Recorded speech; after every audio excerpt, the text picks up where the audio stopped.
authority. Amen.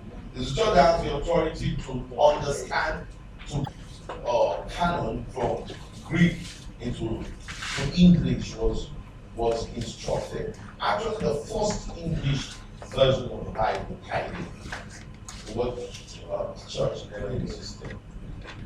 We have the word, instead we have the word congregation from the Lord.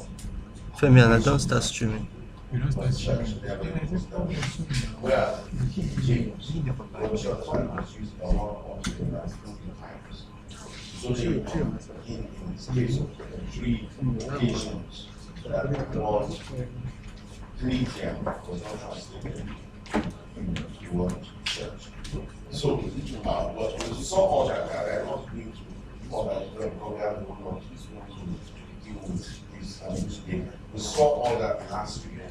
And now the concept of the purpose of describing the vision, it is the vision of the outworking of the kingdom of God.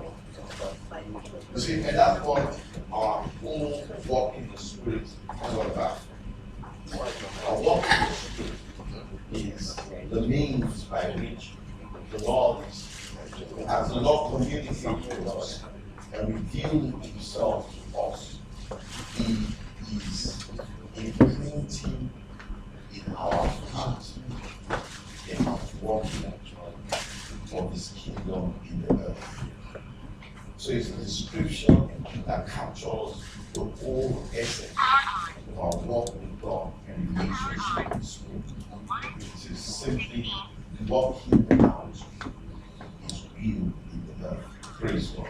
So we did talk about the fact that what describing implies the first of all as we walk with him and we open our heart to hunger and thirst after righteousness. We are inviting the Holy Spirit to inscribe the vision in our hearts. As we open our heart to hunger and thirst after righteousness, and we back it up with devotion and seeking. And what happens like adversaries is the Holy Spirit of God begins to inscribe and interpret to us the purpose of God in the earth. So that concept of inscribing, as matter of fact, the Bible, when the Bible says in Hebrews chapter 8, verse 10, that I will push my law in their mind, write it on their heart. So I said the word write is the word which actually means to engrave, to imprint in a way that it cannot be erased. Praise God. It's to reconcile that and falls and even to make one. Praise God. The script of his law and the act of man to make into one, to make inseparable. Praise God. So we become an embodiment of God's law and values in the earth, an embodiment of his promise. That's what happens as we experience the transformation of our soul. Praise God. Through the revelation of Christ. So we have to look into all that. And then we need to talk about what is the mandate of Christ for the church. And we also clarify that. Let's take off from there, the mandate of Christ for the church. Let's open to Romans chapter 8.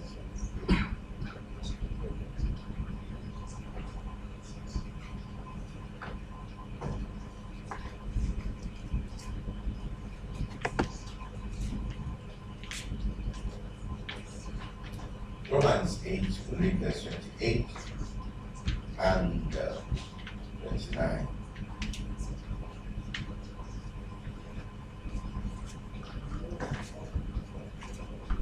And we know that all things work together for good to those who love God and to those who are called according to his purpose. Okay?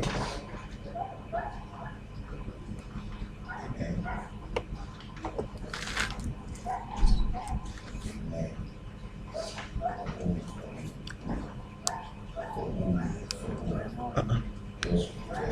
Otuba. Otuba.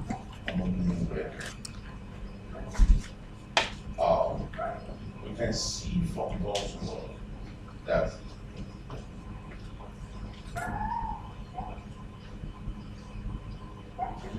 what the Bible stated as is purpose. The Bible says, for we know that all things work together for good to those who love God and to those who are called according to his purpose. Amen. That's what it says, the called according to his purpose.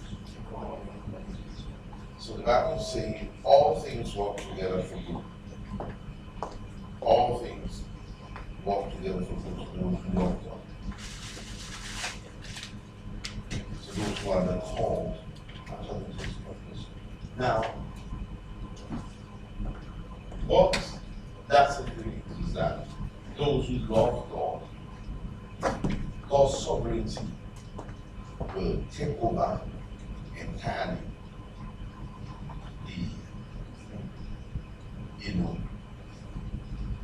it is God's sovereignty that will orchestrate anyway their entire life. Amen. When the Bible says all things, so all things means all things. Good, bad, favorable situation. So in other words, it's like there's a path that we can follow in life that we can never go wrong. I don't know if you understand what I'm saying. There's a path. When we follow that path, we can never go wrong. You know the reason? It is not the intellect that is in control. When we follow that path, it is the hand of God that is in control. It is the Spirit of God that is in control. And that's what we want us to get on. Because if you get yourself on that path, I will run your life. My spirit will run your life. If you get yourself on that path, praise God. If you get yourself on that path, you can never beat God to it. None of us can beat God to it. It doesn't matter how good you may seem to be. It doesn't matter how disciplined. It doesn't matter how, in quotes, righteous we could afford to be by our own human strength and ability. We can never beat God to it. So what we need to do is to get ourselves on that path. Amen. So that's what about all things work together. In any situation, any circumstance, it doesn't matter how bad it appears, and it doesn't matter how trying it may seem. It doesn't matter what forces are coming against you. There's a path you can get yourself on, and then you can never go wrong. And what's that path? And the Bible says we have to love the Lord. There's a difference between God loving us and we loving the Lord. God loving us is never in question. It is we loving Him that is the matter. Amen. It is we loving Him. God wants us to give Him our heart. We may not always get it right. Praise God. God wants us to imbibe the repentant spirit. A heart that is open, a heart that is transparent before Him. And that's what God wants us to do. The kind of people, loving Him is not necessarily be right. That's what loving God is. Loving God is not like man, praise God.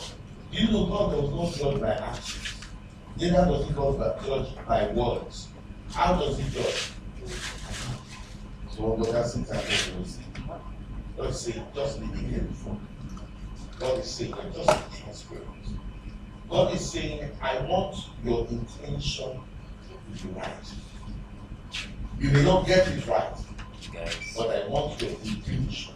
God's greatest demand of us is our heart. You may make mistake, but I want your motive, your intention to be right. So when we talk about loving God, it is submitting our intention, submitting our heart to Him. That's what God is asking. And when we submit our heart to Him, you know what? at the point when we are wrong, the Holy Spirit will be able to help us. When we give Him our heart, grace will drive the cause. Praise God. Grace will drive the cause. Grace will deliver us.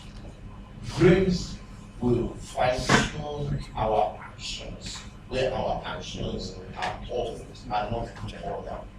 Grace. So what God commanded is our heart. And you know, as long as He's able to take hold of our heart, C'est des ça. the grace of God will work out. Because those who love Him will end up being and be called according to His purpose. We end up being those who acknowledge His ultimate purpose. What Paul said is not man's purpose, it is God's purpose. It's not your purpose in life. It is God's purpose for you in life. And as a matter of fact, the word purpose there is taken from the word purposes. The word purposes in Greek means purpose revealed, delivered from above. Purpose that is fixed. Purpose that is